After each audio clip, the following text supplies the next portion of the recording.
Okay, bali naka-check-in po tayo rito sa Azur. Alam kung ano yung pinakatamang pronunciation nito, kung Azuri or Azur. So ito yung kwarto.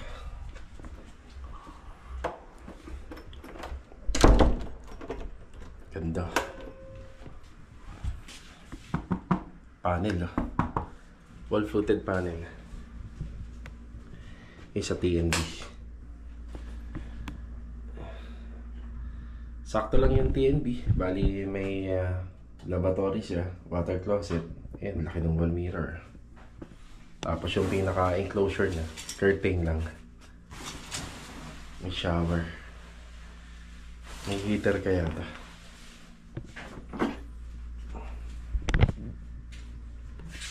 Parang isang mahabang row house lang na. So, parang condominium style, syempre. Lutuan kagad. Cabinet. Yeah, wood laminated yung cabinet. Tapos naka-continuous handle. Yan, meron siyang mga rice cooker, water heater. Yan, may lutuan. Siyempre hindi mawawala ito. Range hood. Laging meron ito. Yan, may microwave pa.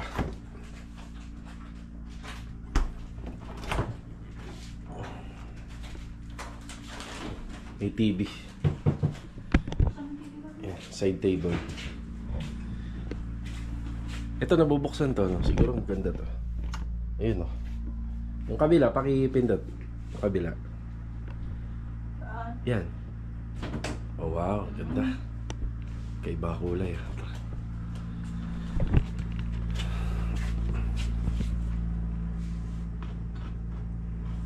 Filipino, traditional design. Yung setup dito. Kalabaw. Manok. Cabinet. Yung mga gamit dito.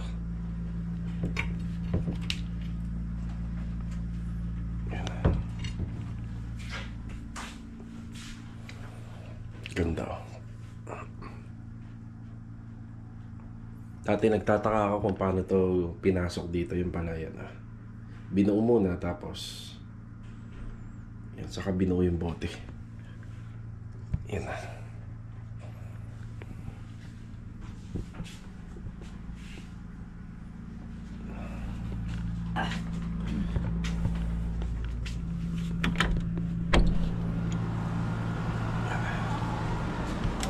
Glass and aluminum panel door. Yun na.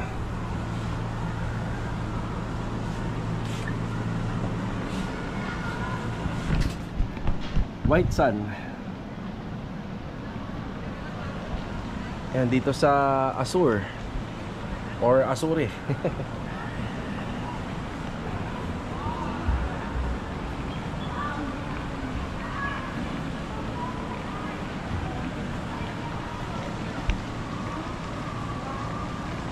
Mamaya pupunta tayo dyan.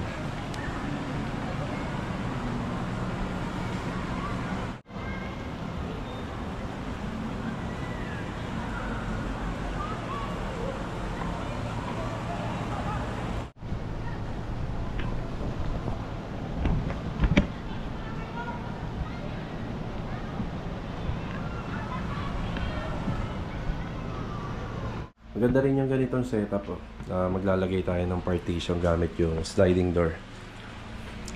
Yan. Partition sa pagitan ng living space. Yan, tsaka ng bedroom. Yan. Nang sa ganun, mag-circulate lang po yung lamig ng aircon dito sa kwarto.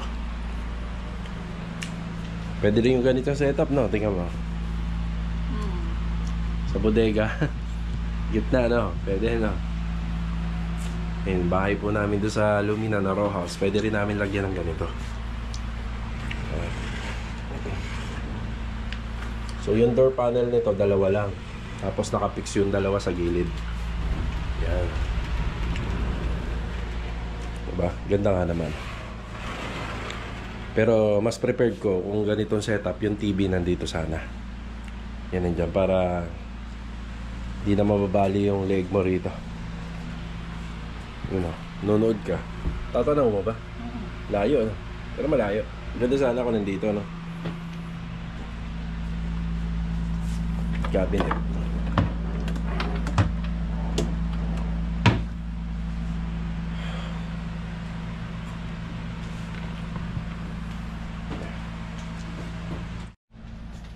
Ito yung pintuan, no? Yung mga molded doors po to. Tapos yung mga ganitong klaseng barrel bolt. Yan yung may chain.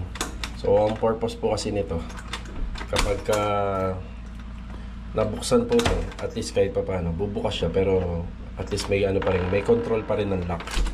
Yan, ganyan lang. So matatanaw mo pa ng konti kung sino yung kumakatok sa'yo. So maraming purpose din. Kagandahan din nito, yan. Makikita natin kung sino yung nakakatok. Yan.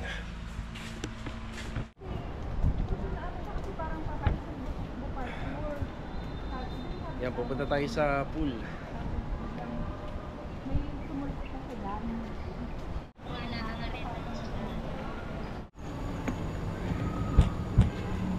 Daming tao.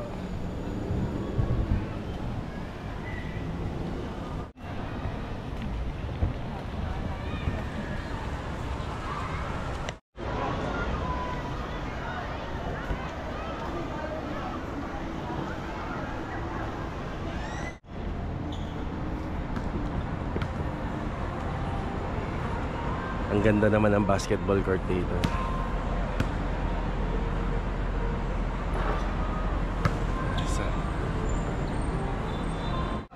Oh, white sun.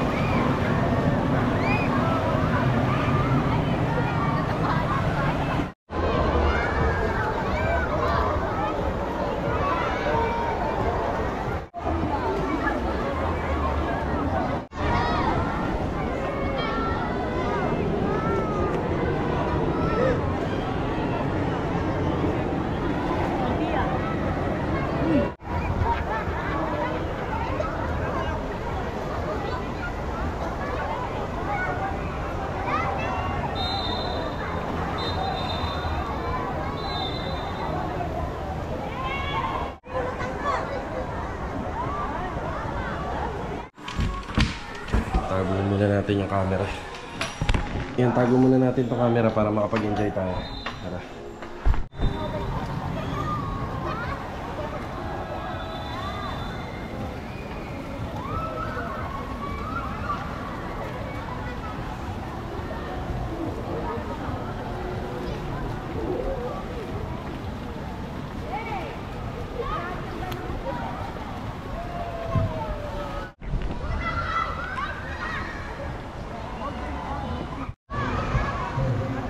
Bali dito sa Assure, ano lang po kami rito hanggang alas 7 ng gabi ang swimming pool. May wave pool doon kanina kaso nga lang hindi na po natin na videohan. Gawa ng baka mawala yung camera, sobrang lakas po ng wave.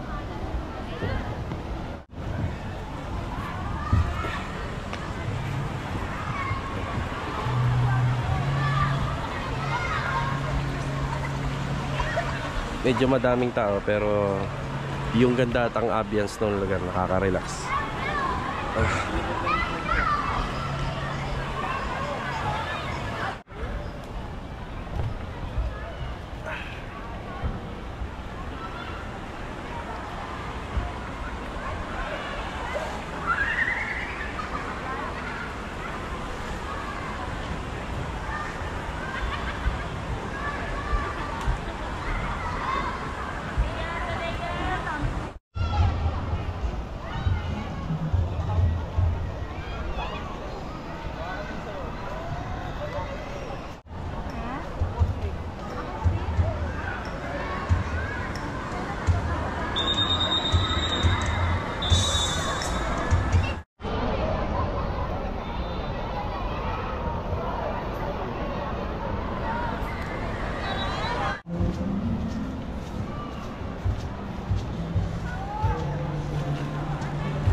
Fountain.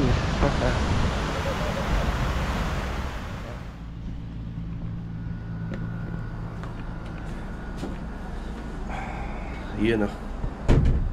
Good morning.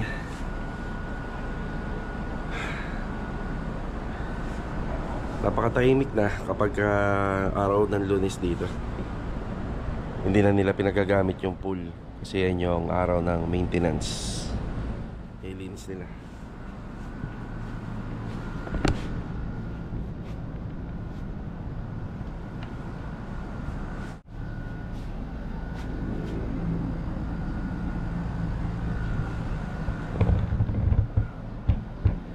Bali, nandito nga pala tayo sa Azul ngayong araw ng Linggo hanggang tanghali ng Lunes.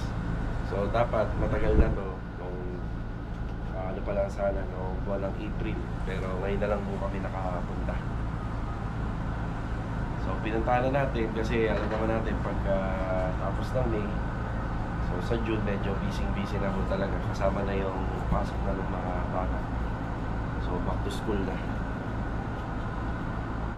Balak namin pumunta dyan sa taas, kaso nga lang mainit na.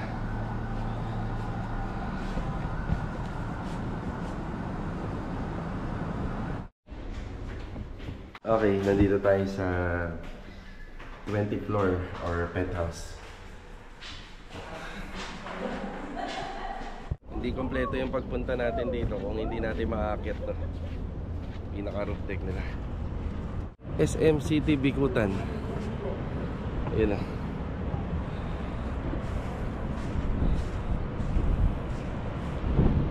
Wow, nakakalula.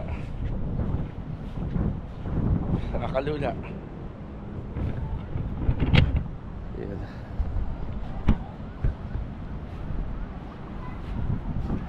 Ayan. Ang ganda.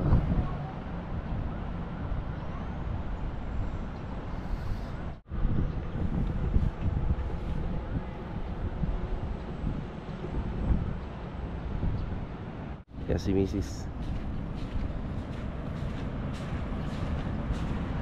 Kitang-kita ang kamay nilaan. Wow. Sarap na.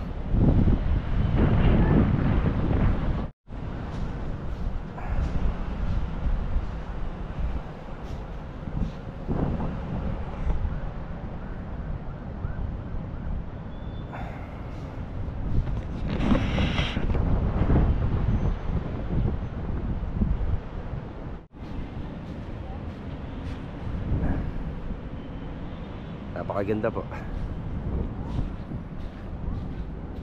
Yan, minsan lang naman po sa buhay natin na makapasyal. So, sulitin na po natin. Diba?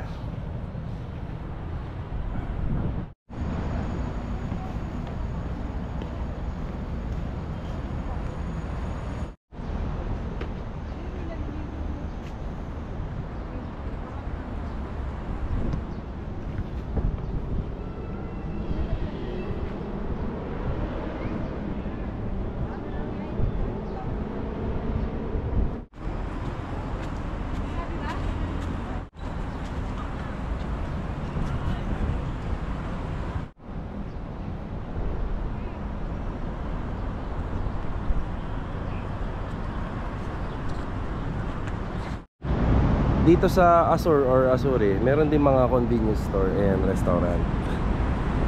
Yan, kain tayo. Ayun o, 7-Eleven. Diba? Yan, kain tayo. Bali, umagahan at pananghalian na natin. Yan.